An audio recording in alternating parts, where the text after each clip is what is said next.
بسم اللہ الرحمن الرحیم۔ یہ کسی بھائی صاحب نے پوچھا ہے کہ طریقت میں جہالت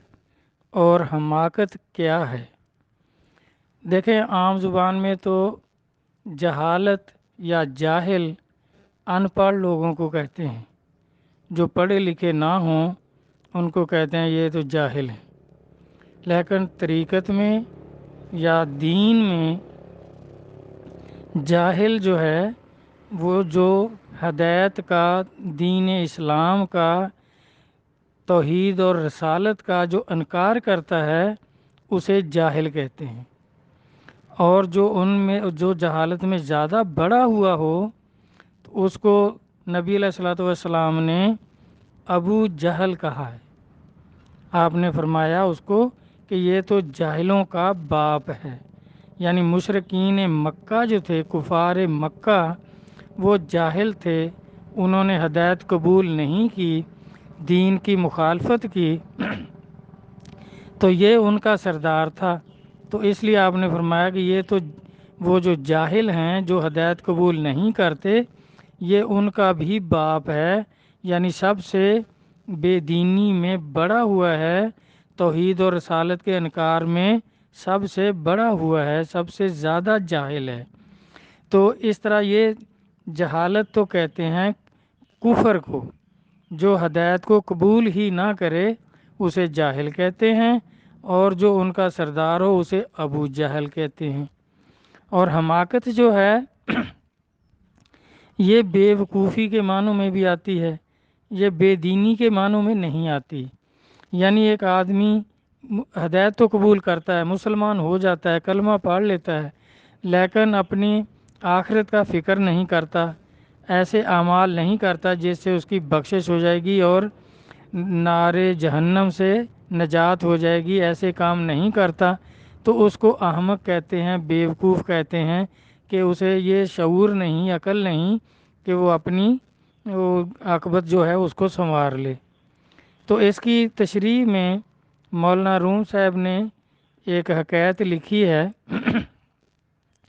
کہ ایک بادشاہ اپنے سپاہیوں کے ساتھ جا رہا تھا، تو راستے میں اس نے دیکھا کہ ایک اللہ کے ولی بزرگ بیٹھے ہیں، تو اپنے سپاہیوں سے کہنے لگا کہ چلو ان سے ذرا مذاق کرتے ہیں۔ تو اب سپاہیوں نے کہا جی جیسے آپ کی مرضی۔ وہ گئے، بزرگوں سے دعا سلام کی، تو بادشاہ پوچھنے لگا جناب یہ فرمائیں کہ اس دنیا میں سب سے بڑا بیوقوف آدمی کون ہے، سب سے زیادہ احمق کون ہے؟ تو بزرگوں نے فرمایا بھی ہمیں کیا پتہ کون سب سے زیادہ احمق ہے، کون بڑا احمق ہے، کون چھوٹا احمق ہے، ہمیں کیا پتہ، ہم کوئی ان کا سروے تو نہیں کرتے۔ تو اب بادشاہ کا وہ جو مذاق تھا وہ چلا نہیں، تو کیونکہ اس کا تو خیال تھا کہ وہ کہیں گے کہ فلاں آدمی سب سے زیادہ بیوقوف ہے، تو ہم کہیں گے جی اس سے زیادہ تو فلاں بیوقوف ہے۔ تو اس طرح جب وہ بات ہی ختم ہو گئی تو بادشاہ نے کہا جی جیسے وہ بادشاہوں کے پاس ایک سنہری سٹک ہوتی ہے، چھڑی ہوتی ہے خوبصورت، تو اب بادشاہ نے دوسری چال چلی کہ جناب ایسا کریں یہ سٹک رکھ لیں، یہ چھڑی سنہری جو ہے یہ رکھ لیں اپنے پاس، اور پھر دیکھتے رہیں کہ جو آپ کو سب سے زیادہ بیوقوف نظر آئے یہ چھڑی اس کو دے دینا، پھر ہم جس کے ہاتھ میں یہ دیکھیں گے تو ہم سمجھ جائیں گے کہ یہ سب سے بڑا بیوقوف ہے، اس سے بڑا احمق اور کوئی نہیں ہے۔ تو آپ نے لے کے رکھ لی، تو وقت گزرتا گیا، کچھ وقت کے بعد بزرگوں کو پتہ چلا کہ جو بادشاہ ہے وہ بہت سخت بیمار ہے اور پریشان ہے، تو آپ اس کی تیمارداری کے لیے تشریف لے گئے۔ جا کر پوچھا بادشاہ سے کہ سناؤ کیا حال ہے؟ تو بادشاہ رونے لگ گیا، کہنے لگا جی کوئی حال نہیں، بہت تکلیف ہے، اور مجھے محسوس ہوتا ہے کہ میں اس بیماری میں مر جاؤں گا، بچوں گا نہیں، میری زندگی ختم ہو جائے گی، اور رونے لگ گیا۔ تو بزرگوں نے فرمایا بھی کوئی بات نہیں، رونے کی کیا بات ہے، سب نے مرنا ہے، سب کو موت آنی ہے، کل نفس ذائقۃ الموت، تو اس میں رونے کی کیا بات ہے؟ آپ یہ بتائیں کہ جب آپ تندرست تھے، اپنے تخت پر بیٹھتے تھے، حکومت کے کام کرتے تھے، صحت مند تھے، تو اب کبھی دورے پر جاتے تھے تو کیا کوئی انتظام کر کے جاتے تھے یا ایسے ہی اٹھ کر چل پڑتے تھے؟ تو بادشاہ کہنے لگا جناب کیا پوچھتے ہیں، اگر 2-4 کلومیٹر بھی جانا ہوتا تھا، کوئی جلسہ وغیرہ ہوتا تھا تو اس کا بڑا انتظام ہوتا تھا، وہاں سٹیجیں بنتی تھی، کھانے پکتے تھے اور لوگوں کو دعوت دی جاتی تھی کہ ہماری تقریر سنو، اور راستے میں پہرے دار کھڑے ہوتے تھے، آگے پیچھے سواریاں چلتی تھیں، بہت انتظام ہوتا تھا اس کے ساتھ۔ پھر ہم یہ چھوٹا سا سفر کرتے تھے اور وہاں جا کر کوئی 2-4 منٹ یا گھنٹہ تقریر کرتے تھے، جو بھی کہنا ہوتا تھا، تو پھر اسی طرح انتظام کے ساتھ واپس آتے تھے، بڑا انتظام ہوتا تھا۔ تو بزرگ فرمانے لگے تو اتنے چھوٹے سفر کے لیے تو آپ اتنا بڑا بندوبست اور انتظام کرتے تھے، اب یہ جو سفر آپ کا شروع ہونے والا ہے، قیامت تک کا سفر، حشر تک کا سفر، تو اس کے لیے تو آپ نے بہت بندوبست کیا ہوگا۔ تو بادشاہ اور زار و قطار رونے لگ گیا کہ حضور، رونا تو اسی بات کا ہے کہ اس کا کوئی انتظام ہی نہیں کیا، اس کا فکر ہی نہیں تھا، یہ سوچا ہی نہیں کہ آخر جانا ہے تو جدھر جانا ہے اس جہان کا کوئی فکر کریں، اس کا کوئی انتظام کریں، کوئی بندوبست کریں، اس کا سوچا ہی نہیں، حکومت کے کاموں میں لگے رہے، ایسے ہی سارا وقت جو تھا وہ ضائع ہو گیا۔ اسی بات کا تو رونا ہے۔ تو بزرگوں نے وہی اس کی سٹیک جو تھی وہ نکالی اور اس کو پکڑا دی کہ بھئی تیرے سے بڑا احمق کوئی آدمی نہیں، اور تو سب سے بڑا بیوقوف ہے کہ تجھے تو فکر ہی کوئی نہیں تھا، تو بہت زیادہ بندوبست کرتا، اپنی آخرت سنوارنے کے لیے سارا وقت جو تھا ضائع کرتا، سارا وقت اس میں صرف کرتا، تو آپ نے وہ وقت ضائع کیا، انتظام کوئی کیا نہیں، جو ہمیشہ کی زندگی ہے اس کو سنوارا نہیں، یہ چند دن کی زندگی جو تھی سارا وقت اس میں خرچ کیا اور ساری دولت اس میں خرچ کی، اور جو ہمیشہ کی زندگی ہے اس کے لیے کچھ نہیں کیا، تو یہ سب سے بڑا جو بیوقوف آدمی ہے وہ آپ ہیں۔ تو وہ چھڑی اس کو تھما دی۔ تو اس طرح بھائی اب بھی جو آدمی آخرت کا فکر نہیں کرتا، دنیاوی کاموں میں مصروف رہتا ہے، محلات بنانے میں مصروف رہتا ہے، اچھی گاڑی، اچھا گھر، اس طرح، اور دوستوں میں گپ گپوڑے میں ٹائم ضائع کر دیتا ہے، اپنی عاقبت کی فکر نہیں کرتا، تو میرا بھائی صرف وہ بادشاہ ہی سب سے بڑا بیوقوف نہیں تھا، وہ آدمی بھی جو دین پر محنت نہیں کرتا، مرشد کامل کی تلاش نہیں کرتا، پھر اس تعلیم پر عمل نہیں کرتا، وہ بھی احمق ہے، جاہل نہیں ہے، احمق ہے، بیوقوف ہے، کیونکہ طریقت میں جاہل جو ہے وہ ہدایت کا جو منکر ہو، انکار کرے توحید و رسالت کا اور دشمنی کرے اس کے ساتھ، تو اس کو جاہل کہتے ہیں، اور جو دین تو قبول کرے لیکن عاقبت کو سنوارنے کے لیے محنت نہ کرے، پیر و مرشد کو اختیار نہ کرے، اور اس اپنی آخری زندگی کو سنوارنے کے لیے کچھ اعمال اچھے نہ کرے، تو اس کو احمق کہتے ہیں۔ اور جس کو سارے سہولتیں بھی میسر ہوں تو وہ پھر سب سے بڑا بیوقوف ہے، بڑا احمق ہے، جو اس کا بندوبست نہیں کرتا۔ تو اس طرح امام غزالی رحمۃ اللہ علیہ نے بھی ایک مثال لکھی ہے کہ جس طرح آج کے زمانے میں ہم اس کو اگر اپنے الفاظ میں بیان کریں تو وہ ایسے ہے کہ آپ فرماتے ہیں کہ ایک آدمی کسی دوسرے ملک میں کام کرنے کے لیے، کمائی کرنے کے لیے چلا جاتا ہے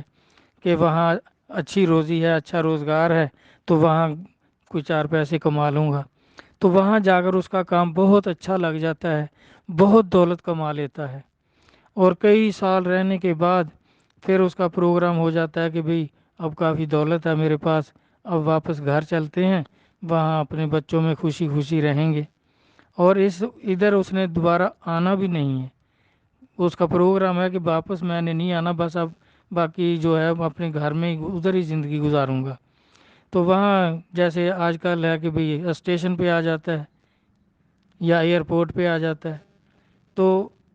وہاں دیکھتا ہے کہ بیٹھنے کی جگہ کوئی اچھی نہیں ہے، تو وہاں اب پیسہ اس کے پاس ہے تو بیٹھنے کے لیے بہت اچھی جگہ بنا لیتا ہے، بیڈ وغیرہ لگوا لیتا ہے،